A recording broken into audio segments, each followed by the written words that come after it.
அதுக்கப்புறம் கண்ணூஞ்சல்ல உட்காந்து வச்சு அவளை ஊஞ்சல்ல ஆட்டி பாலும் பழமும் கொடுத்து பச்சைப்படையெல்லாம் சுற்றி அவளுக்கு திருஷ்டியெல்லாம் கழிச்சு அழகாக இந்த மேடையில கல்யாணம் நடக்க போதும் அந்த மேடையில வந்து உட்காந்து வச்சு வேத கோஷமெல்லாம் வேத பிராமணர்கள் எல்லாம் சொல்ல பெரியாழ்வாருடைய திருமணியில கோதை உட்கார்ந்து இருக்கா. எதிர்க்க ரங்கமன்னார் கோதையை கன்னிகையாக பெறுவதற்காக காத்துட்டு இருக்க. வேதவேதியனா இருக்கக்கூடிய ஸ்ரீ ரங்கமன்னார் வேதமனைத்திற்கும் வித்தாக இருக்கக்கூடிய திருப்பாவை அருளி செய்த கோதை தன் பெண்ணை வேத பிராமணோத்தரமாக இருக்கக்கூடிய பெரியாழ்வார் விஷ்ணு சித்தர் பட்டபிரான் அப்படி கன்னியாதானம் பண்ணி கொடுக்கிறார். தாசியாமி தாசியாமி அப்படின்னு சொல்ல அந்த கோதையை திருக்கல்யாணம் பண்ணிக்கிறார். வழியிலே இருக்கும் பொழுது மாங்கல்ய சூத்திரத்தை அழகாக சக்கரவாத்தியம் ஒலிக்க வெற்றி மேளம் எல்லாம் கொட்ட மாங்கல்ய சூத்திரம் கண்டே பவந்த ஷியாம சுந்தர சதா சப்தமணி கிருத்வா லாஜாவோ மஞ்சகார. அழகா மாங்கல்ய தானம் நடக்கிறது. அதுக்கப்புறம் 7 அடி எடுத்து வைத்து அந்த சப்தபதி அம்மை விதித்தால் அந்த கிரியைகள் எல்லாம் நடக்கிறது. அதுக்கப்புறம் பொறிவாளி போடக்கூடிய அந்த லாஜஹோமம் அப்படிங்கிற அந்த விஷயங்கள் எல்லாம் நடக்க நம்ம எல்லாரும் கௌரி கல்யாணம் பாடுவது போல அவ எல்லாரும் சோபனம் பாடுறா. சோபனம் கோதா மாதரையோ சோபனம் கோதா மாதரையோ.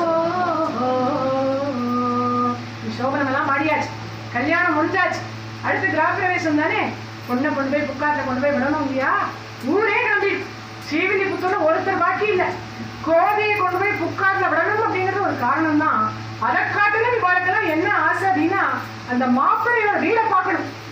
எவ்வளவு பெரிய பணக்காரனா இருக்கான், எவ்வளவு பெரிய எடுத்த பிள்ளை, வீடே அரண்மனை போல இருக்கும் போல இருக்கே, எந்த தெருவில் அவன் குடியிருக்கான்னு போய் பார்க்கணும் அப்படிங்கிற ஆசையில ஊரே கிளம்பிட்டு.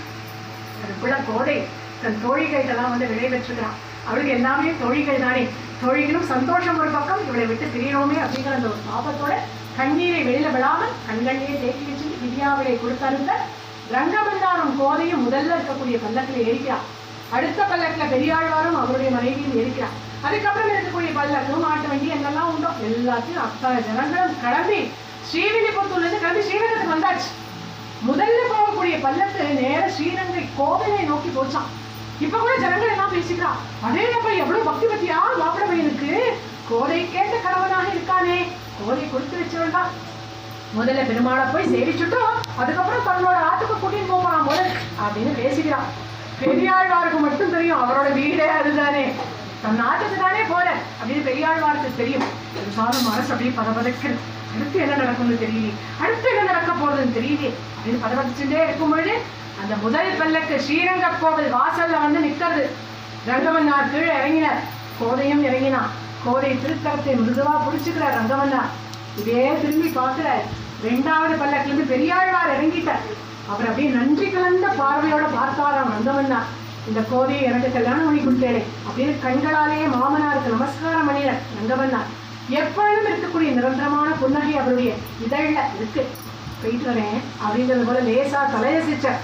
இதெல்லாம் பார்த்துட்டே இருக்கார் பெரியாழ்வார். அவர் பார்த்துட்டே இருக்கும் பொழுது கோவிலை அப்படி திரும்பி பார்த்தா ரங்கமன்னார். கொஞ்சம் வேகமாக அவருடைய இந்த கல்யாண பட்டு ஜரிக வேஷ்டி இப்படி சரக் சரக் சரக்கு சப்தமிட கோலக்கையை மிருதுவாகவே பிடிச்சிட்டு கோவிலை நோக்கி நடக்க ஆரம்பிச்சார்.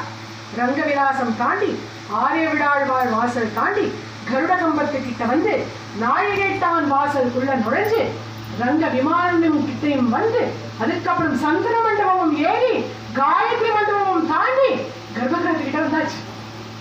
அதுக்குள்ள நுழையக்கு முன்னாடி கோதைய ஒரு பார்வை பார்த்த. கோதை வா நம்ம அதுக்கு போலாம் அப்படின்னு கோதை கையை இன்னும் கொஞ்சம் கெட்டியாக பிடிச்சிட்டு உள்ள நுழைஞ்சுட்டார் கர்ப்பகிரகத்துக்குள்ள. பாணிம் கிண்ணீஷ கோதாயாக பிரவிஷ்ய நிஜ மந்திரம் அந்தர்ததே தயா சார்த்தம் பகவான் ரங்கநாயக அந்தர்ததே தயா சார்த்தம் பகவான் ரங்கநாயக. கோதை கைகளை பிடிச்சிட்டு உள்ள நுழைஞ்ச 2 பேருமே அந்தர்தானம் ஆயிட்டான். பெரிய பெருமாள் பச்சைமா மலை போதுமே அவர் மட்டும் அந்த பட்டு இருக்க. பின்னாடி ஓட்டமும் நடையுமா ஓடி வர தெரியாதுதான். இவா வேகத்துக்கு ஈடு கொடுக்க முடியல. பின்னாடி இருந்து வரும்பொழுது இவா 2 பேரும் கர்ப்ப கிரகத்துக்குள்ள நுழையறத பார்த்துட்டார். அவரும் ஓடி வந்தார். அந்த கிரகத்துக்கு வெளியில நின்றுட்டு எட்டி பார்க்கிறார். கண்கள் தேடும். யாரு? கோழிய. கோழிய காணுமே.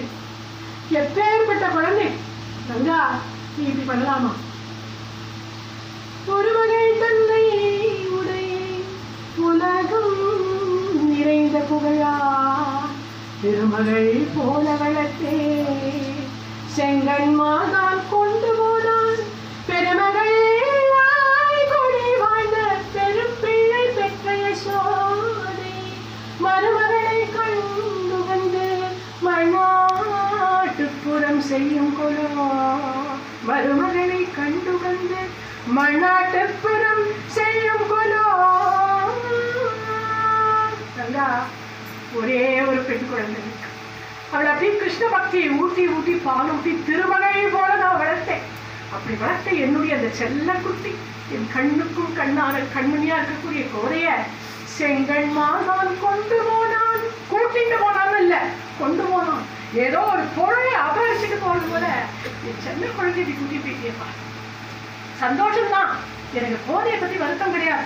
ஏன்னா அவளுடைய மாமியார் யசோதை அவன் மருமகளை நல்லா பார்த்துப்பா. மருமகளை நல்லா பார்த்துப்பா. கோதையை பத்தி எனக்கு கவலை ஆனந்தம் தான். அவ யார கல்யாணம் பண்ணிக்கணும்னு நினைச்சாலோ அவளையே கல்யாணம் பண்ணிண்டா.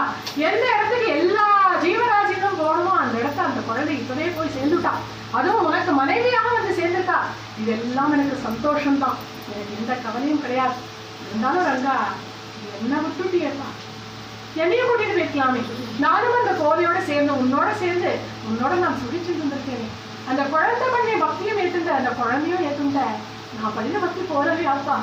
இன்னும் எத்தனை காலம் இந்த பூமியில, அதுவும் கோதை இல்லாத பூமியில எனக்கு பக்தி பண்ணவே தெரியலையே. அந்த கோதை வந்து இந்த 6 வருஷமாக அவளோட சேர்ந்து பக்தி பண்ணி பழகி போயிட்டு அப்பா அப்பா அப்பா அப்பா என்னையே சுத்தி வருவா. கண்ணன் என்னப்பா பண்ணினா, கண்ணன் சாப்பிட்டானாப்பா, கண்ணனுக்கு இந்த பூ பிடிக்குமாப்பா, கண்ணன் எப்பப்பா வருவான் அப்படின்னு வார்த்தைக்கு வார்த்தை கண்ணனையே பேசினாளே. எனக்கு எப்பேற்பட்ட சத்சங்கமாக இருந்தாள் அவள். எனக்கு துணையாக, என்னுடைய பக்திக்கு ஒரு துணையாக இருந்தாலே. அந்த குழந்தை எனக்கு பக்தி பண்ண தெரியாது. எப்படி நான் புஷ்ப கைங்கரியம் பண்ண போறேன்?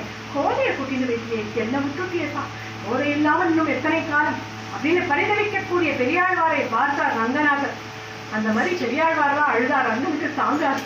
உடனே அசரீரி வாக்கு கேட்க, பெரியாழ்வாரை கவலைப்படாதீங்க, உடனே ஸ்ரீவில்லிபுத்தூருக்கு போவோம், எனக்கும் ஆண்டாளுக்கும் அங்க ஒரு கோவிலை நிர்மாணம் பண்ணுவோம், அந்த உள்ள இருக்கக்கூடிய கர்ப்பகிரகத்துல கருடாழ்வாரையும் எழுந்தருள பண்ணிட்டும் அங்க நடக்க வேண்டிய நித்தியோத்சவங்கள் என்னெல்லாம் உற்சவங்கள் எல்லாருக்கும் ஏற்பாடு பண்ணிட்டும் கிருஷ்ண பக்தியை நிலைநாட்டிட்டும் நீங்களும் என்னுடைய சரணத்தையே வந்து அடைவீர்கள் அப்படின்னு அசரீரி வாக்கு கேட்க, இது தனக்கு ஏற்பட்ட நியமனம் அப்படிங்கிற புரிஞ்சுண்டா.